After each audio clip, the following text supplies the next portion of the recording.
My name is Liam Carter, and I never knew how much my life would change in a single moment. I grew up in Miami, living a relatively normal life, never suspecting that my mother, who had passed away just days ago, was not only wealthy, but the secret owner of a multi-billion-dollar empire. The funeral was humiliating. My grandmother, Margaret Carter, publicly demeaned me, mocking my ignorance, my weakness, my lack of direction. I walked away feeling powerless, broken, and completely alone. I had no idea that the empire I had taken for granted, the company my mother built from nothing, was mine by inheritance, and that the very woman humiliating me was about to try to take it for herself. This is my story. The story of betrayal, heartbreak, and ultimately, power. Hello, dear listeners. Thank you for joining me today. Before I begin my story, I would be very happy if you subscribed to the channel and left a comment writing which state or country you are listening from. It always warms my heart to see how far our stories travel. My name is Liam Carter, and I live in Miami, Florida. Life always seemed simple, maybe too simple, but sometimes that simplicity hides the biggest truths. I lived with my mother, Rebecca Carter, the woman who raised me alone after my father disappeared when I was 5. People always assumed we struggled financially because my mother never bragged about anything, always worked multiple jobs, and kept her life private. I never questioned it. I loved her too much to ever doubt her. My world revolved around school, a few friends, and the local cafe where I worked after college. I thought I knew my life, until the day everything I believed shattered. It started like any other morning. I had just returned from my night shift, tired, hair messy, eyes half open, dragging myself into the apartment. The silence hit me first. Normally, Mom would be humming, cooking, or chatting on the phone. But today, nothing. Mom. I called softly, setting my keys down. No answer. A chill ran down my spine. Something felt off. I walked slowly to her bedroom and hesitated before opening the door. And then I saw her. Rebecca Carter lay still, her hands folded over her chest. My heart stopped. She wasn't sleeping. She was gone. I screamed. I couldn't breathe. My world collapsed in an instant. The only person I had ever truly depended on was gone. The funeral passed in a blur. People came, gave condolences, and left. But one person made me freeze, my grandmother, Margaret Carter. I had barely ever seen her in my life. She was cold, sharp, and always seemed to look down on me. At the funeral, she did something I will never forget. She poured dirty water over me, right there in front of everyone. I froze. My friends gasped. Whispers circled the room like knives. "Do you really think your mother's money can save you now?" she sneered, her eyes gleaming with something dark. I didn't know what to say. Money. My mother had never had any money, or so I thought. Days later, a letter arrived in the mail. No return address. My hands shook as I opened it. Inside was a document, stamped with golden seals, official looking. My eyes widened as I read. Rebecca Carter, my mother, was the majority shareholder and CEO of Carter Global Enterprises, a multi-billion-dollar company with offices worldwide. I sank to the floor, unable to breathe. The woman I had always known as struggling, had been running a business empire worth billions. Then it all clicked. The reason my grandmother humiliated me at the funeral. She had always known. She knew about Mom's fortune and had kept me in the dark. She wanted me small, weak, and ignorant. The letter included instructions, documents I had to sign, accounts to access, and legal responsibilities I now inherited. I wasn't just her son in name. I was the heir to her empire. Anger, confusion, and betrayal hit me all at once. How had I lived a life of struggle when my mother had been secretly rich? How had she never told me? But one thing became clear: the boy humiliated with dirty water was gone. And the man who would rise to claim his birthright was ready. My first challenge came when I visited Carter Global Enterprises headquarters. The building itself was intimidating, a massive glass tower reflecting the Miami sun like a diamond. My heart pounded as I stepped inside, unsure of what awaited me. Inside, everything screamed wealth. Polished marble floors, sleek elevators, employees moving with purpose, aware of the power surrounding them. I was a stranger in a world I didn't understand. And then I saw her, Eleanor James, my mother's personal assistant. She looked at me with a mix of sympathy and caution. "You must be Liam," she said softly. "Your mother wanted you to know the truth. But be careful, there are people here who won't welcome you." I nodded, swallowing my fear. I had stepped into a world of power, greed, and hidden enemies. And I realized, my grandmother wasn't the only one who wanted to see me fail. This was bigger than family. Drama. Bigger than grief. This was a battlefield, and I had just entered the arena. But inside me, a fire ignited, fueled by grief, anger, and the desire to honor my mother's legacy. I was ready to fight. Not just for her empire, but for myself. Little did I know, my first battle, the fight for my inheritance, and the secrets my mother had kept buried, were only the beginning. The moment I stepped into the sleek lobby of Carter Global Enterprises, I felt the weight of my new reality pressing down on me. The polished marble floors reflected my trembling reflection. People in expensive suits walked past me with a purpose, their eyes cold, their conversations clipped and professional. I wasn't just stepping into a company, I was stepping into a world I had never known, one where every smile could hide a dagger, and every friendly hand could carry a trap. I took a deep breath, trying to steady the storm inside me. My mother's assistant, Eleanor James, guided me through the halls.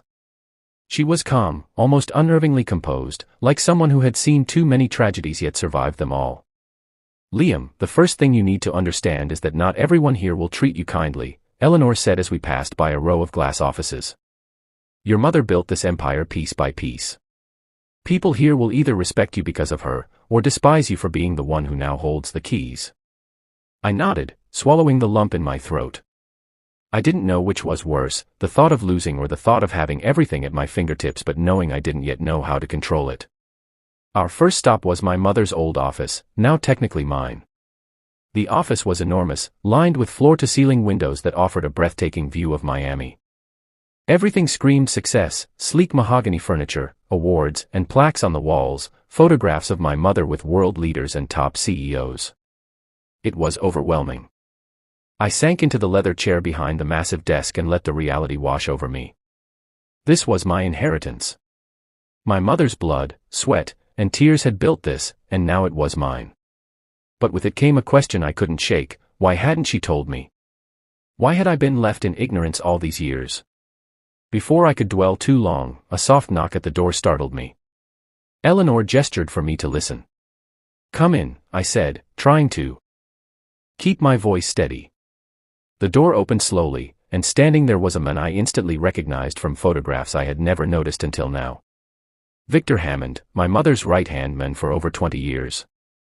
Broad-shouldered, sharp-eyed, exuding authority, and the kind of presence that made you feel judged before he even spoke. "Liam Carter," he said, his voice deep and even. "I'm Victor Hammond. I worked closely with your mother. She spoke highly of you." I forced a smile, unsure whether to trust him. "Thank you, sir. I appreciate you saying that." Victor didn't smile back. Instead, he walked around the desk slowly, studying me as if measuring my worth. "I'm going to be honest with you, Liam. Running this company isn't just about inheriting it. Your mother spent decades building loyalty, cutting deals, and handling enemies who would do anything to destroy her. Now, it's on you. And some people here, they don't want to see you succeed." My stomach twisted. I had expected challenges, yes, but hearing the words out loud made the stakes feel real. I wasn't just a grieving son, I was a target. Before I could respond, the office door opened again. This time, it was my grandmother, Margaret Carter, standing tall and scornful. Her icy blue eyes scanned me, and a cruel smirk played at her lips. Well, look who's suddenly in charge," she said. Her voice dripped with mockery. The poor little boy who thought he knew hardship, suddenly rich beyond his wildest dreams. How quaint. I froze. My chest tightened. Memories of the dirty water, the humiliation, the whispers at the funeral, they all came rushing back. "You have no idea what you're stepping into, Liam," she continued.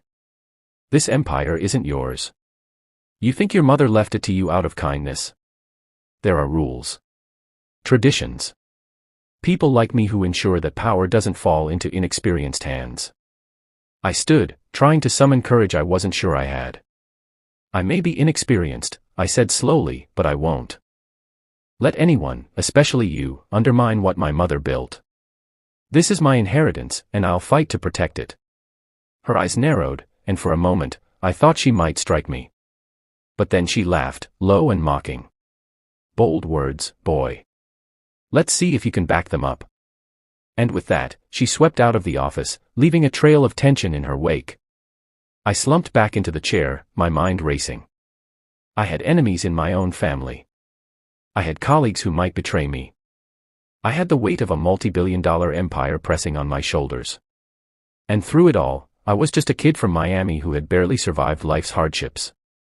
Eleanor placed a gentle hand on my shoulder. You're not alone, Liam. But you need to move carefully.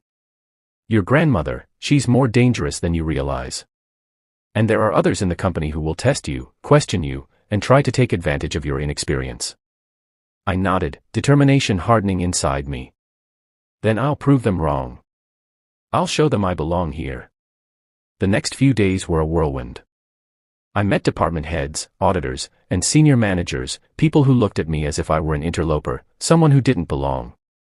Some were polite, hiding their contempt behind smiles, others were openly hostile, testing my knowledge, questioning my decisions, even trying to intimidate me with their authority. One afternoon, I entered the boardroom for what was supposed to be a casual introduction meeting with key executives. As I sat at the head of the table, a man across from me smirked. So, you're the kid who inherited Carter Global. Let's see if you can even sign a check without messing it up. A ripple of laughter ran through the room. I clenched my fists under the table, trying not to react. The humiliation, the anger, the fire in my chest, they all boiled together. Eleanor leaned close and whispered, ignore them. They're testing your patience and your ego. Your mother taught me to spot ambition, but also weakness. The next morning, I woke with a heaviness I hadn't expected. Miami's sun streamed through the blinds, painting golden stripes across my bedroom floor, but light didn't chase away the shadows that had moved in with me. My life had changed overnight. I wasn't just a grieving son anymore, I was the heir to a multi-billion-dollar empire. And with that inheritance came enemies, obligations, and a truth I wasn't ready to face. The first task Eleanor set for me was simple on paper: review the key financial reports, understand ongoing deals, and identify any immediate threats to the company. On her face, it looked easy. In reality, it was like stepping into a labyrinth without a map. I sat in my mother's office, surrounded by stacks of files, contracts, and encrypted hard drives. The numbers were staggering. I knew the company was huge, but seeing it on paper, billions in revenue, countless international assets, made my head spin. My mother had been operating a world I hadn't even imagined. Then I noticed something strange. A series of transactions over the past few months didn't add up. Certain accounts had been moved, assets shifted, and contracts terminated, without proper authorization. Whoever had done this had been careful, but the pattern was there. And the deeper I dug, the more it became clear, someone inside the company wanted me to fail. I leaned back in my chair, overwhelmed. The stakes were enormous. Every mistake, every hesitation, could cost me millions, and possibly my life. Eleanor entered quietly. You're noticing the discrepancies, she said softly. Good. Your mother suspected this too. That's why she left detailed notes and contingency plans. But she couldn't foresee everything. I looked at her, puzzled. What do you mean? She pulled out a small folder, worn at the edges, and handed it to me. These are your mother's personal files. Notes she kept hidden even from Victor Hammond. They contain her private strategies, key contacts, and warnings about people she didn't fully trust. This is your blueprint now. I opened the folder and felt a chill run down my spine. My mother had known that one day, I might need to fight, not just competitors outside the company, but enemies within. There were names, details, and even instructions for covert moves to protect the empire. Every word felt like a piece of a puzzle I had never imagined existed. The first person I needed to confront was Victor. Despite his calm exterior, I couldn't ignore the fact that he had power, influence, and access to everything my mother had built. I needed an ally, or at least someone who wouldn't betray me at the first opportunity. I found him in the executive lounge, sipping coffee and scanning a tablet. "Victor," I said, trying to keep my voice steady. "We need to talk." He looked up, eyebrow raised. "About what?" "About the irregular transactions," I said, placing one of the files on the table. "And the people who might be trying to sabotage the company, or me." Victor's eyes narrowed as he read through the documents. For a moment, I saw something flicker across his face, approval, maybe respect. "Your mother prepared you well," he said finally. "Most heirs wouldn't notice this until it was too late. But if you want to survive here, you'll need to understand one rule: trust no one fully. Everyone has an angle, and everyone is watching you." I nodded, feeling a mixture of fear and determination. This was war, and I had just learned the rules. That afternoon, I had my first encounter with direct sabotage. I was reviewing an international contract when my computer froze. Files disappeared, emails were deleted, and encrypted messages popped up on my screen. "This empire doesn't belong to you. Step aside, or face the consequences." I slammed the laptop shut, my heart racing. My grandmother. One of the senior executives. Someone from the board. I didn't know. But one thing was clear: they wanted me out. Eleanor placed a reassuring hand on my shoulder. "Your mother predicted this," she said. "She left safeguards, backups, and even coded messages only you could understand. But this is just the beginning, Liam. You have to fight smart, not just hard." Over the next few days, I began to put the pieces together. I identified a small group of employees loyal to my mother, quiet, efficient, and trustworthy. They became my first allies. With their help, I restored deleted files, tracked suspicious activity, and began to uncover a network of deception within the company. But with each revelation came more danger. One of my mother's old partners, a man named Gregory Shaw, contacted me privately. He warned me that my grandmother was working behind the scenes, manipulating board members, and using influence to isolate me. "You need to move fast, Liam," Gregory said. "She's ruthless, and she won't hesitate to take everything from you, including your life if necessary. Your mother trusted you with the empire for a reason. Don't let her legacy die." That night, as I sat in my mother's office staring at the Miami skyline, I felt the weight of responsibility settle over me like a storm. I wasn't just fighting for wealth, I was fighting for truth, justice, and the memory of the woman who had sacrificed everything to give me a future. And deep inside, I realized something crucial: I had changed. The boy who had been humiliated, broken, and underestimated no longer existed. I was no longer just Liam Carter, the grieving son. I was Liam Carter, the rightful heir, the protector of an empire, and the beginning of a force no one, including my grandmother, would be able to stop. I didn't know what the next day would bring. I didn't know how many enemies I had, or how deep the betrayal ran. But I did know one thing: I was ready. Ready to uncover every secret, face every threat, and rise to claim what was always mine. And so, the battle for Carter Global Enterprises had truly begun. The morning sun streamed through the windows of my mother's office, but the warmth couldn't reach the icy knot in my stomach. I had spent the previous night poring over documents, tracing accounts, and decrypting files that revealed just how deep the rot went within Carter Global Enterprises. My grandmother, Margaret, wasn't just a nuisance, she was orchestrating a silent war to take everything I had just inherited. And I realized, with a sinking clarity, that she wouldn't stop until she had it all. I paced the office, mind racing, when Eleanor entered. Her expression was grave. "They're testing you, Liam. Board members are already meeting behind your back. Some executives have begun siding with your grandmother. And there's talk of questioning your authority to sign critical contracts." I clenched my fists. "Then we stop them. We expose them. We make it clear, this empire isn't up for grabs." Eleanor nodded. "Exactly. But you have to be smart. Your mother left instructions for every possible sabotage. Follow them, and you can turn this to your advantage. But make no mistakes, one wrong move, and you could lose everything." The first person I needed to confront was Victor Hammond. Despite his loyalty, his calm, authoritative presence made him intimidating. I needed his guidance but also had to test his allegiance. I found him reviewing a set of contracts in the executive lounge. "Victor, I need full transparency," I said, laying my mother's private notes in front of him. "I want every irregular transaction traced. I want names, motives, timelines. I won't be blindsided by anyone, not even you." Victor's eyes narrowed, scanning the files. "Your mother trained me to follow her instincts. And now, Liam, it's time for you to trust yours. These people," he gestured around subtly, "they're opportunists. But you're not just her son, you're the heir she prepared. You're ready." For the first time since her death, a spark of confidence ignited in me. That afternoon, I called a private board meeting. I had compiled a list of executives who had been implicated in the internal sabotage, complete with contracts, emails, and encrypted communications.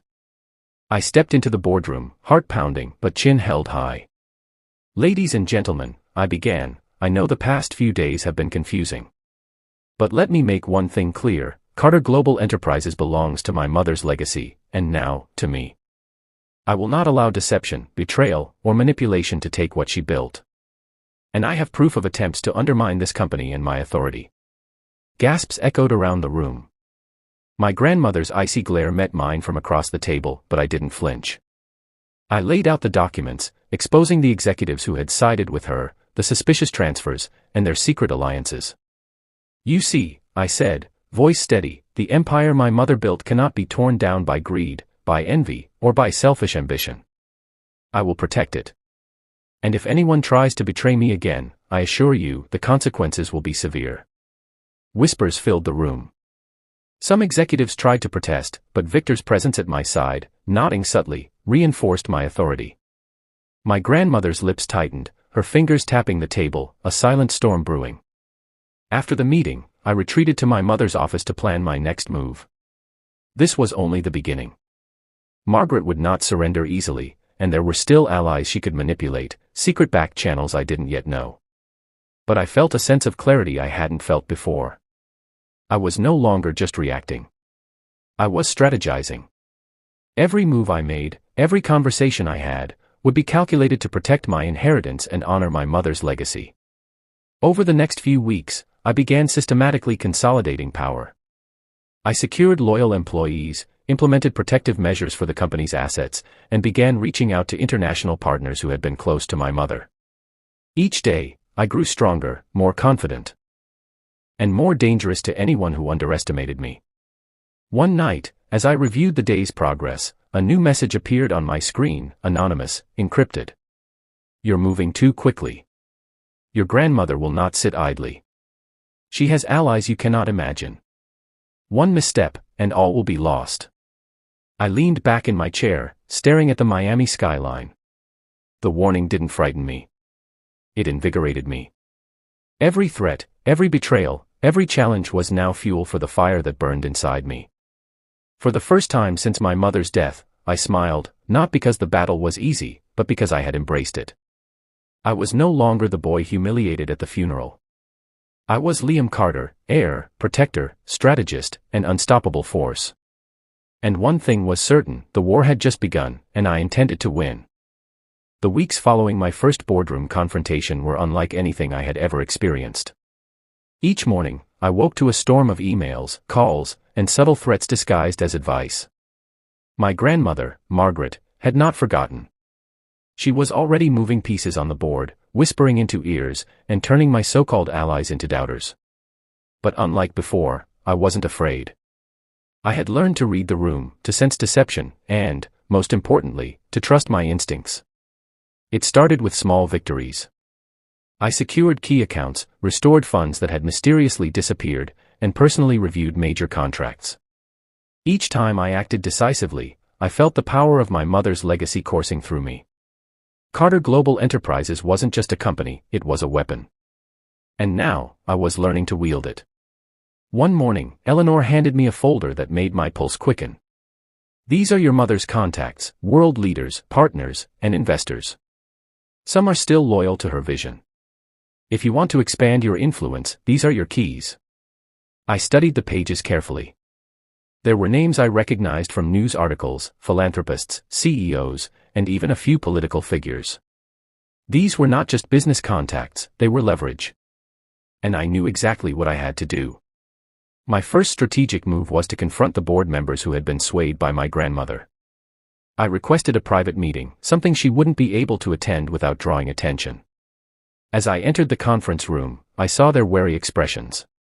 "Thank you all for joining," I began, keeping my tone calm but firm. "I know there have been doubts about my abilities to lead this company. I understand that my age and inexperience may make some of you hesitant. But let me be clear, Carter Global Enterprises is not a playground. It's a legacy, and I intend to honor it fully." I placed the documents I had gathered in front of them, evidence of internal sabotage, manipulated accounts, and attempts to undermine my authority. These are not accusations. They are facts. I am offering you a choice: align with me, work for the betterment of this company, and continue to grow with me, or oppose me, and face the consequences of betrayal.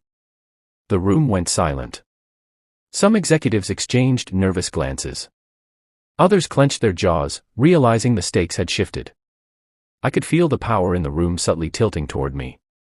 I had made my first significant move, not just defending my position but actively asserting control. That night, I returned to my mother's office and stared at her old desk.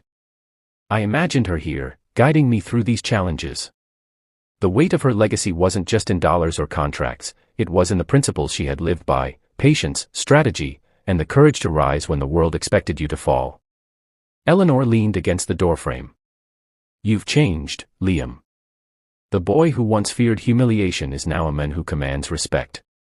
But be careful, the higher you rise, the sharper the knives around you." I nodded. "I know. And I'm ready." The next few days were a whirlwind of meetings, calls, and negotiations. I began to rebuild alliances, subtly undermining my grandmother's influence without alerting her directly. Each move was calculated, each decision a message: Liam Carter was not to be underestimated. Then came the first real test, a hostile takeover attempt by a coalition of executives secretly loyal to Margaret. They tried to block an important international contract, one that would secure a multi-million-dollar partnership in Europe. If successful, it could destabilize my authority and cast doubt on my leadership. I didn't panic. Instead, I called an emergency meeting with Victor and my loyal team. "We need to act quickly," I said. "This is not just a contract, it's a declaration of intent. If we let this slide, they'll believe they can challenge me at every turn." We devised a counter-strategy. I personally contacted the European partners, leveraging my mother's personal connections and demonstrating the company's stability and vision. Within 48 hours, the coalition's plan collapsed. The contract was signed, the partners reassured, and my authority solidified. For the first time, I felt the intoxicating thrill of victory. It wasn't just about business, it was about respect, power, and proving that the legacy of my mother would not be dismantled by greed or malice. That evening, I received a message from an anonymous number. "You've survived the first wave. But your grandmother will escalate. Be prepared. This is far from over." I stared at the screen, my jaw tight, my mind racing. I knew the warning was true. Margaret Carter was relentless. But so was I. I looked out at the Miami skyline, lights glittering like a battlefield laid out before me. Every flicker was a challenge, every shadow a potential threat. Yet, for the first time, I felt a deep, unshakable confidence. I was no longer the boy who had been humiliated at his mother's funeral. I was Liam Carter, heir, strategist, and rising force. And this empire, built with blood, sacrifice, and vision, would be mine to protect, no matter the cost. And with that resolve, I knew the war for Carter Global Enterprises had officially begun. The victory over the European contract felt exhilarating, but I knew it was only the beginning. Margaret Carter wasn't someone who accepted defeat gracefully. The next morning, I walked into the office with a sense of determination, but also a sharp awareness that the battlefield had expanded. Every move I made, every decision I took, was being watched. Eleanor handed me a report that made my blood run cold. "Liam, you need to see this," she said. I scanned the documents. Several key projects had been mysteriously delayed. Critical internal communications were being intercepted. Even my private emails had been tampered with. Whoever was behind this was bold, and they weren't hiding it. My grandmother. Of course it was her. I clenched my jaw. She's escalating, I said. She wants to test my limits. She wants to see if I'll crack under pressure. Eleanor nodded. Yes. But she's making mistakes. She's leaving traces. We just have to follow them. I spent the next few hours reviewing security footage, encrypted messages, and financial transactions. The sabotage was meticulous, but it wasn't invisible. Someone within the company was leaking information to Margaret, trying to undermine my authority. I could feel the tension building, the kind that makes a man either break or rise. Then came the first opportunity for revenge. One of the executives who had attempted to block the European contract, Daniel Foster, had been secretly funneling company resources to Margaret. His arrogance was staggering, and he hadn't been careful. A few well-placed questions and cross-referenced files exposed him completely. I called an emergency meeting. As the boardroom filled with anxious faces, I addressed the elephant in the room. Daniel Foster, I began, my voice calm but icy, you've been conspiring against this company. Using company resources to manipulate deals, undermine contracts, and destabilize operations. These actions are not only unethical, they are illegal.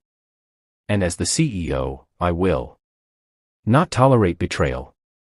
Daniel stammered, trying to deny it, but the evidence was irrefutable. Victor Hammond presented the documentation, and Eleanor confirmed the chain of events. I'm placing you on immediate suspension pending investigation, I continued. And anyone else involved in this conspiracy will face the same consequences. Consider this the first and only warning. Loyalty is not optional at Carter Global Enterprises, it is mandatory. The room was silent, tension thick enough to cut with a knife. Some executives avoided eye contact, others whispered anxiously. I could feel the power shift. Margaret's plan had been partially dismantled. My first strike had landed, and it had landed hard. That night, I didn't celebrate. There was no time for relief, no room for complacency. I reviewed additional files my mother had left behind, strategic instructions, contingency plans, and secret alliances she had cultivated. Each page revealed another layer of complexity in the empire she had built. It was more than a company, it was a chessboard, and I was learning the moves. The following week, Margaret made her move. She called a private meeting with the remaining board members, attempting to sway them against me. She was persuasive, charismatic, and dangerous. But I had prepared. Using the intelligence gathered over the past few weeks, I countered every argument she made with facts, evidence, and decisive action. By the end of the meeting, the board's loyalty had shifted, or at least, uncertainty had been planted in Margaret's influence. She left the room with a scowl, realizing that I was no longer an inexperienced boy. I was becoming a strategist, capable of defending the empire and striking back. Eleanor leaned close as we exited the conference room. You've done well, Liam. But don't let her intimidate you. The higher the stakes, the bolder her moves will be. I nodded, my mind already racing ahead. I knew Margaret would escalate. She would not stop until she had tested me in every possible way. But I also knew something she did not. I had learned, I had adapted, and I had begun to think like my mother. Every decision, every action, every strike would be calculated, and merciless if necessary. That night, alone in my office, I allowed myself a small moment of satisfaction. Daniel Foster's fall was only the beginning. My grandmother's influence would be chipped away, piece by piece. And I would be the one doing it. I stared out at the Miami skyline, the city lights glittering like a battlefield. Every shadow, every flicker of light represented a challenge, a threat, and an opportunity. And I realized with a fierce clarity, I was ready to fight. Not just to protect what was mine, but to take what had been denied to me for so long, respect, power, and control over the empire my mother had built. The war with Margaret Carter had officially begun. And for the first time, I felt truly alive. She accused me of mismanagement, claimed my leadership was reckless, and attempted to paint me as inexperienced and unfit to lead the company. I knew a direct confrontation was inevitable. I prepared meticulously. Every piece of evidence, every transaction, every strategic move that I had made was documented. Every lie she could use against me had a countermeasure ready. The boardroom was packed. Margaret entered, composed but clearly irritated, her piercing blue eyes fixed on me. The air crackled with tension. "Liam," she said smoothly, "you've made a series of decisions without consulting the board. Some of these actions risk the company's stability. How do you justify this?" I stood tall, heart racing but voice steady. "Margaret, every action I've taken has been to protect this company from sabotage, internal betrayal, and threats you've been orchestrating. I have documentation, emails, and contracts proving every step. I am not reckless, I am decisive. I am not inexperienced, I am prepared. And I will not allow anyone, including you, to undermine my authority or my mother's legacy." Whispers ran through the room. Some board members nodded subtly, impressed by my composure. Others scowled, unsure where their loyalty should lie. Margaret's eyes flashed with fury. "You may have won a few battles, Liam, but the war is far from over. You think you can outmaneuver me? You think you are ready for this empire?" I stepped closer, my voice low but unwavering. "I don't think, Margaret. I know. I've studied my mother's strategies, uncovered your schemes, and reclaimed what you tried to take. This empire will not fall into the hands of greed or manipulation. And if you try again, you will lose everything." For the first time, I saw a crack in her armor. She realized that the boy she had humiliated, the boy she thought she could control, was gone. In his place stood Liam Carter, a man who would protect his mother's legacy at any cost. In the following weeks, I consolidated power further. I secured key executives, strengthened financial safeguards, and implemented monitoring systems to prevent any future sabotage. Every attempt by Margaret to manipulate board members or employees was countered with precision. But the most satisfying move came quietly, behind the scenes. Daniel Foster, humiliated and disgraced, had allies who were still loyal to him, and by extension, to Margaret. Using my intelligence network, I systematically exposed each one, ensuring they faced consequences or were brought to heel. One by one, the conspirators fell, and my control over the company grew stronger. One evening, as I walked through the empty halls of Carter Global Enterprises, Eleanor joined me. "You've changed," she said softly. "The boy who once feared humiliation is now a force to be reckoned with. Margaret will strike again, I'm sure, but you're ready for it." I looked out over the Miami skyline, the city lights reflecting my own resolve. "This isn't just about defending the company anymore," I said. "It's about taking control, showing everyone, including her, that I am the rightful heir. And I won't stop until every last threat is neutralized." For the first time since my mother's death, I felt truly unstoppable. The boy who had been powerless, humiliated, and underestimated was gone. In his place stood Liam Carter, strategist, leader, and unstoppable heir to a legacy built on strength, intelligence, and resilience. And I knew one thing for certain, the war for Carter Global Enterprises was far from over, but I had claimed the first decisive victories. The tension had been building for weeks. Every move I made was calculated, every decision deliberate. Margaret Carter had underestimated me at every turn, believing I was still the boy humiliated at my mother's funeral, weak and naive. But I was no longer that boy. I had learned her tactics, anticipated her moves, and gathered allies who were loyal, skilled, and ready to fight alongside me. The first sign that my grandmother was desperate came with a cryptic board message. "You may have won a few battles, Liam, but the war isn't over. I will reclaim what is mine." I didn't respond immediately. Instead, I reviewed every document, every email, every transaction, tracing her influence like a map leading straight to her vulnerabilities. That's when I realized something she had forgotten. Power is not just in position, it's in intelligence, foresight, and timing. The next day, I called an emergency board meeting. This was no ordinary gathering. I had prepared every detail to perfection. Victor Hammond, Eleanor, and my most loyal executives were present, each strategically seated to maximize influence. Margaret, unaware that I had full knowledge of her maneuvers, entered the room confident, poised, and ready to intimidate. "Liam," she began, her voice silk over steel, "I've called this meeting because some board members are concerned about your leadership. There are serious questions about your decisions." I looked at her, eyes steady, voice calm but commanding. "Margaret, the only questions here are about your attempts to undermine this company. I have evidence of your interference, emails, secret meetings, and attempts to manipulate board members. Every move you made has been documented." Gasps filled the room. Margaret's confident facade faltered slightly.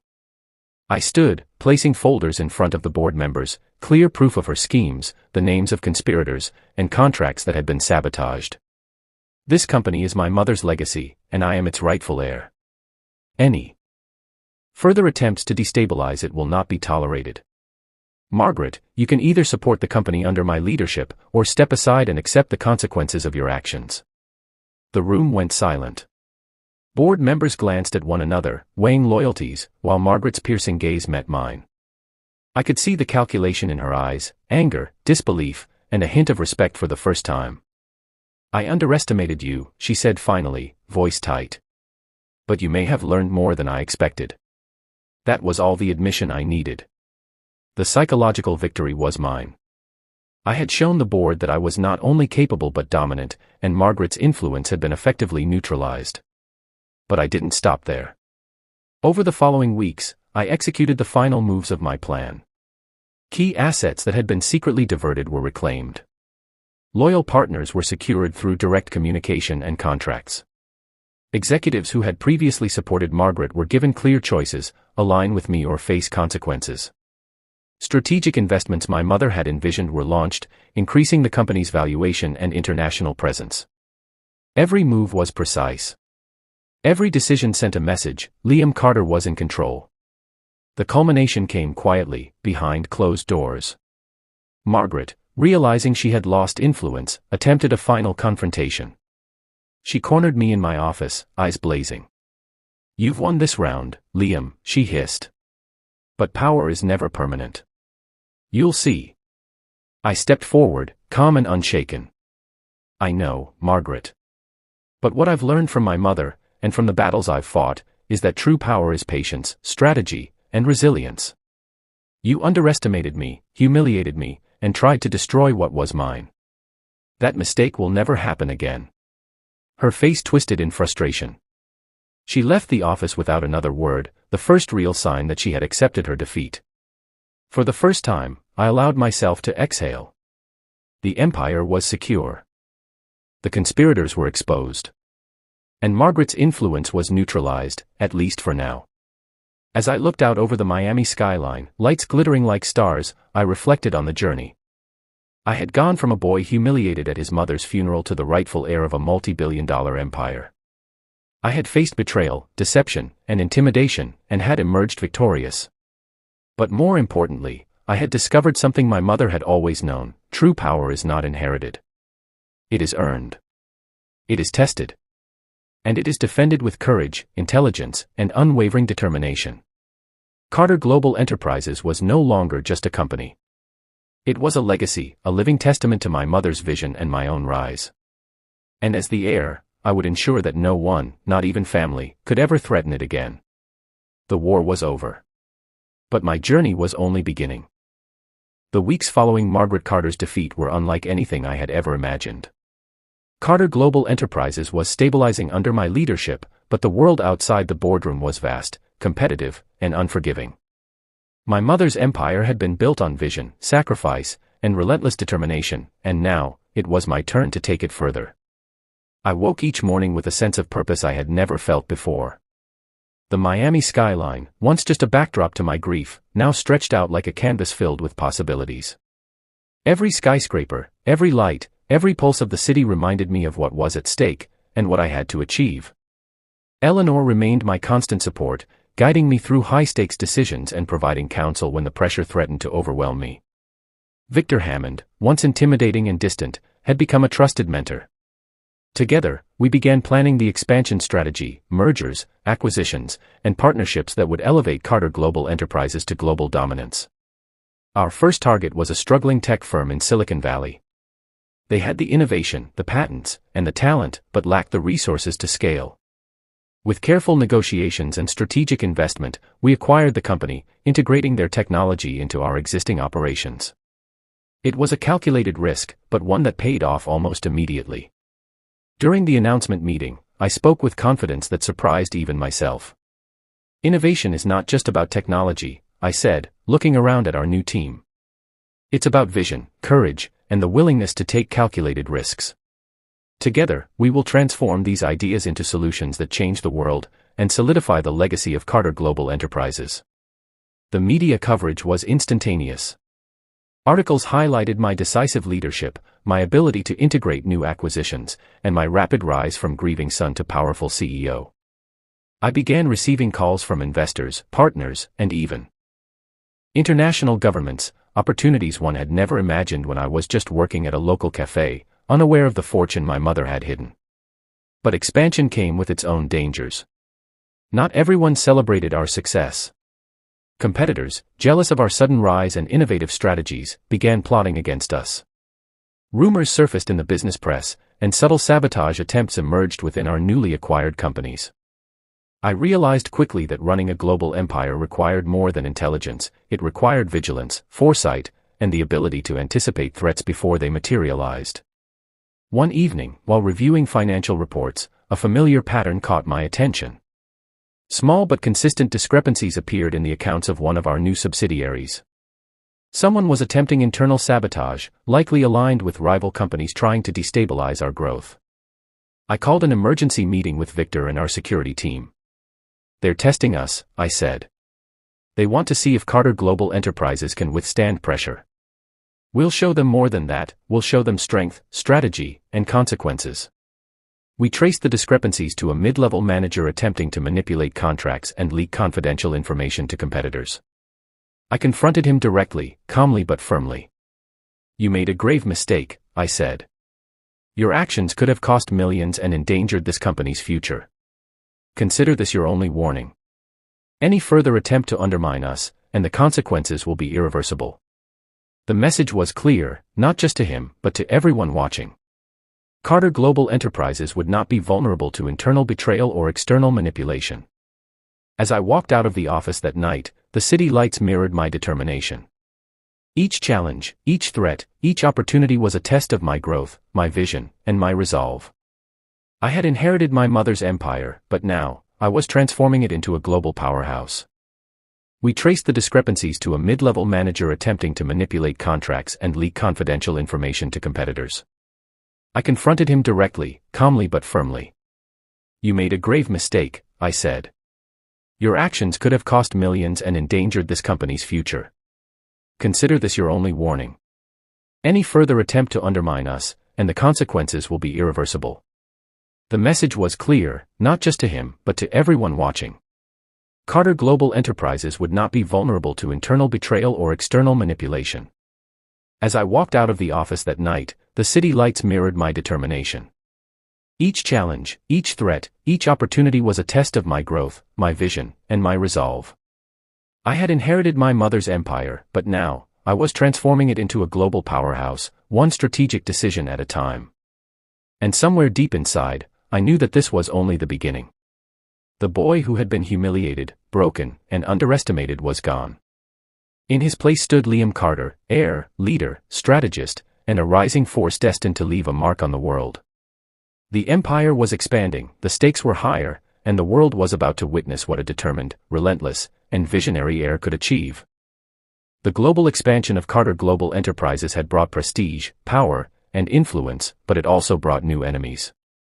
Competitors who once ignored us now saw a rising force threatening their dominance.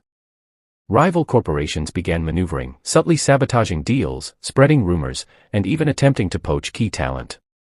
I had learned from the first battles at home, the higher the stakes, the sharper the knives. But this was different. This was international warfare, subtle, strategic, and far-reaching. And it demanded a level of vigilance I had never experienced before.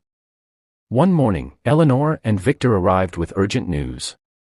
"Liam, we've identified irregularities in our European operations," Victor said gravely. "Contracts are being delayed, sensitive data leaked, and some of our new partners are being approached by rival firms. Someone on the inside is helping them." My jaw tightened. Betrayal. After all the consolidation, after all the victories, someone still dared to challenge us from within. "Gather all reports," I said firmly. "I want everything cross-referenced." Emails, financial transactions, employee communications. We will find them.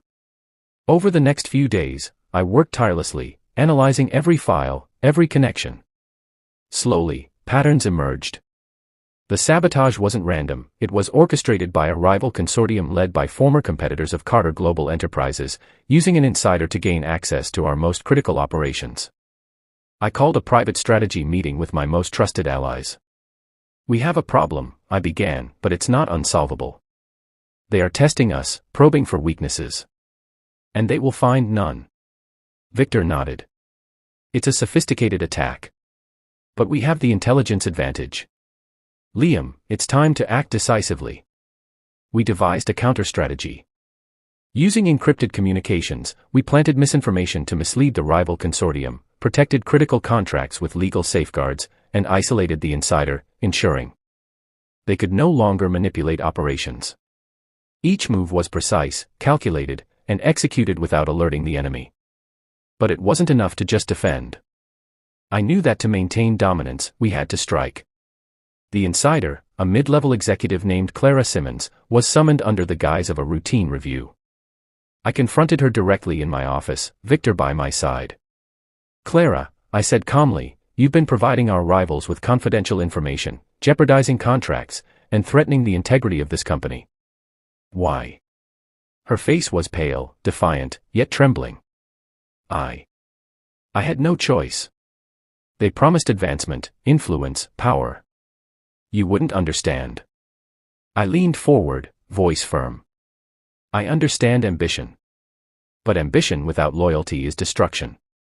You were given a chance to rise with this company, with me, and you chose betrayal. That choice has consequences. Clara was terminated immediately, her access revoked, and her actions reported to legal authorities.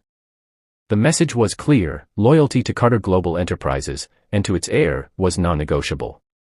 With the insider neutralized, I turned my focus to the external rivals. Using intelligence gathered from my mother's files, contacts, and my own network, I orchestrated a series of counterdeals that strengthened our partnerships, secured international alliances, and left our competitors scrambling. It was the first time I truly felt the thrill of not just defending, but controlling the narrative, managing perception, influence, and power on a global scale. Even Margaret, though now sidelined, watched these developments with quiet fury. I knew she recognized the transformation fully. Liam Carter was no longer just an heir, he was a global strategist, a leader capable of dismantling threats before they materialized. As I stood in my office that night, looking over the glittering Miami skyline, I realized the magnitude of what I had achieved. The battles had evolved from local betrayals to international warfare, and I had survived, learned, and grown stronger. For the first time, I felt truly untouchable, not because no one could challenge me, but because I had learned to anticipate, adapt, and strike decisively. Carter Global Enterprises was not just a company, it was an empire, and I was its rightful ruler. And deep inside, I knew that the greatest challenges were still ahead. Rivals, betrayal, and ambition would always lurk, but now, I was ready for anything. By now, Carter Global Enterprises was no longer just a company, it was a powerhouse, respected and feared in boardrooms across the world. Our acquisitions, strategic partnerships, and innovative technology had elevated us to the top tier of global business. But with power came even greater challenges. Rivals were more desperate, internal threats more cunning, and every move I made was scrutinized by people hungry to see me fail. It started with a warning email, anonymous, encrypted, and chilling. "Your empire grows, Liam, but no one ascends without consequence. Watch carefully." I didn't flinch. I had faced deception, betrayal, and threats before. Now, I welcomed the challenge. The higher the stakes, the sharper my instincts had become. My first order of business was securing our international operations. I personally traveled to London, Paris, and New York, meeting with key investors and partners. Each conversation was a test, partners pressured to switch allegiance, rivals trying to manipulate negotiations, and competitors attempting to poach our clients. But I was prepared. I presented meticulous data, innovative strategies, and a vision for growth that was impossible to ignore. Each deal I closed strengthened Carter Global Enterprises and solidified my position as a global leader. Back in Miami, Margaret's influence remained a constant undercurrent. Though she had been sidelined in the company, she still attempted subtle interference, private meetings with old allies, legal threats, and whispered campaigns to question my authority. But I had anticipated her moves. Every attempt was countered before it could take hold. Then came the ultimate challenge, a coalition of rival CEOs, including Margaret's secret allies, attempting a coordinated global maneuver to destabilize our operations. It was sophisticated, ruthless, and calculated to strike fear and hesitation. I convened an emergency war room meeting. Maps, financial charts, and strategy plans were spread across the table. Victor and Eleanor stood beside me, loyal and ready. "They're striking from every front," Victor said gravely. I leaned forward, eyes sharp. "Then we meet them at every front. But this time, we dictate the terms. Every move they make will play into our strategy. Every weakness they show will be exploited. Carter Global Enterprises doesn't respond to threats, it controls the battlefield." Over the next several weeks, I executed a masterful strategy. Financial leverage, we restructured key deals, making rival attempts to destabilize us financially impossible. Public relations, strategic announcements highlighted our growth, stability, and global partnerships, undermining competitor narratives. Legal safeguards, contracts and corporate structures were fortified, preventing any insider manipulation. Strategic alliances, new partnerships in Asia and the Middle East strengthened our global influence. By the time the rivals realized what had happened, it was too late. Their coordinated attempts had failed. Carter Global Enterprises not only survived, they emerged stronger.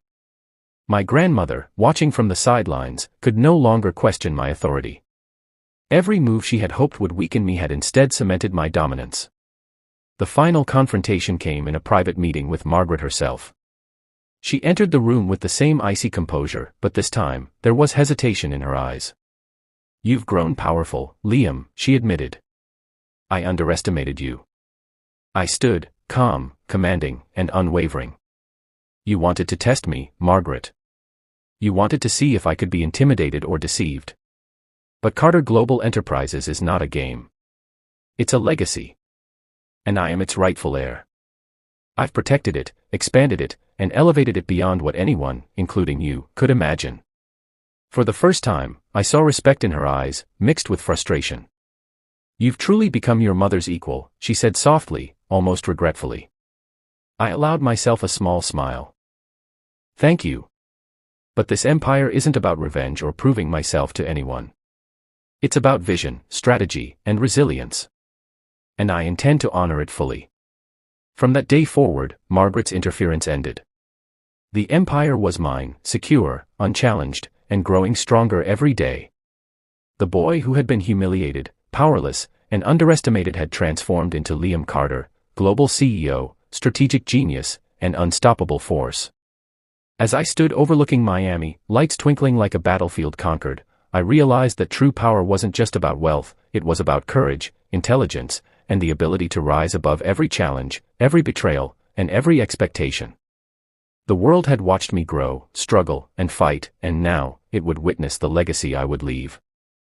The sun had just begun to rise over Miami, casting golden light across the skyline, when I finally allowed myself to breathe. Carter Global Enterprises had grown beyond what even my mother had imagined. Our international operations were thriving, rivals neutralized, and internal threats eliminated. But the greatest victory wasn't just financial or strategic, it was personal. I walked through the halls of the headquarters, now humming with activity, knowing every corner, every office, and every employee represented loyalty earned and trust built. I paused at my mother's old office, the space still holding her presence, her vision, her legacy. It had been the starting point of this entire journey, a reminder of what I had lost and what I had fought to reclaim. Margaret Carter, once a relentless adversary, had approached me privately. There was no confrontation this time, no schemes, no intimidation. She simply nodded, a silent acknowledgement of my rise. "You've done well, Liam," she said quietly. "Your mother would be proud. You've proven yourself in ways I never imagined." I felt a wave of emotion. All the humiliation, betrayal, and doubt that had once haunted me, the boy standing powerless at the funeral, the insider betrayals, the corporate wars, had led to this moment. I had not only defended my mother's legacy, but I had expanded it, elevated it, and ensured it would endure for generations. It wasn't just for me, I replied. It was for her. For the vision she had, the sacrifices she made, and the empire she built. Everything I've done has been to honor her legacy, and to show that power, when used with intelligence and courage, can protect what matters most. Margaret's eyes softened, and for the first time, I saw no hostility, only respect. She left the office quietly, leaving me with the realization that our personal battles had finally ended. In the following weeks, I focused on consolidating Carter Global Enterprises' influence worldwide. New projects in Asia, Europe, and Africa expanded our reach. Philanthropic initiatives inspired by my mother's vision improved communities and created opportunities for those less fortunate. It was proof that true power wasn't just about wealth, it was about impact, legacy, and resilience. One evening, as I overlooked the city from the top floor of the headquarters, Eleanor approached me. "You've changed the game," she said softly. "You've not only taken control of this company, you've become its heart and soul." I nodded, eyes reflecting both pride and humility. It hasn't been easy. But every challenge, every betrayal, every moment of doubt has brought me here. And I know this is just the beginning. The world is vast, and there's still so much to achieve. Even as the empire thrived, I never forgot the lessons of the past, the humiliation, the betrayal, the grief. They had shaped me, hardened me, and guided me to become the leader I was meant to be. And now, I had the power not just to rule, but to inspire, to create, and to protect. Carter Global Enterprises was secure, my rivals defeated, and my grandmother finally respected the son she once underestimated. But more importantly, I had discovered the true meaning of power, patience, strategy, resilience, and unwavering vision. As the Miami skyline glittered beneath me, I whispered to myself, a quiet promise to my mother. "Your legacy lives on. And I will make it greater than anyone could imagine." The empire was no longer just inherited, it was earned, defended, and transformed. And Liam Carter, once a boy humiliated and powerless, had become a man who could command the world, protect his family's legacy, and leave a mark that would endure forever. The journey was over, the battles won, and the future, bright, limitless, and unstoppable, lay ahead.